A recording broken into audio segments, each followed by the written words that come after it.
Bukod sa supply ng kuryente, pinangangambahan na rin kapusin ang supply ng tubig sa Metro Manila sa 2015.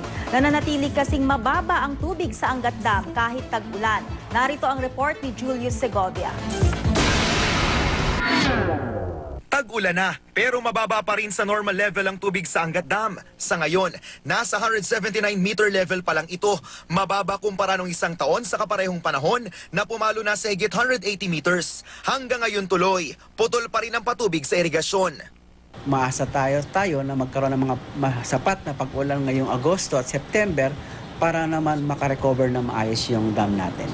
Pero ang mas pinangangambahan, baka kapusin daw ang supply ng tubig sa Metro Manila sa susunod na taon kung matutuloy ang bantang El Nino ngayong huling bahagi ng 2014. Para hindi magka-water shortage sa susunod na taon, dapat daw umakyat sa 210 meters hanggang 212 meters ang water level ng Angat Dam bago mag-Enero.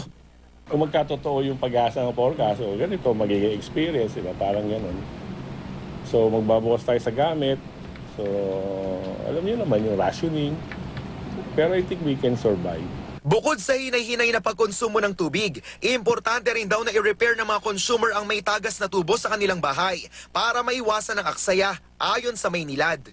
Ang Manila Water naman, naghahanda na raw sa kanilang contingency measures sakaling kapusin ang supply ng tubig. Kasama na rito ang mas pinalakas na leak repair program ng kumpanya. Sa Lunes naman pag-uusapan ng NWRB at iba pang ahensya ang mga inihahanda nilang hakbang para hindi na maulit ang water shortage noong 2010 na umabot sa pagrarasyon ng tubig. Julio Segovia, GMA News.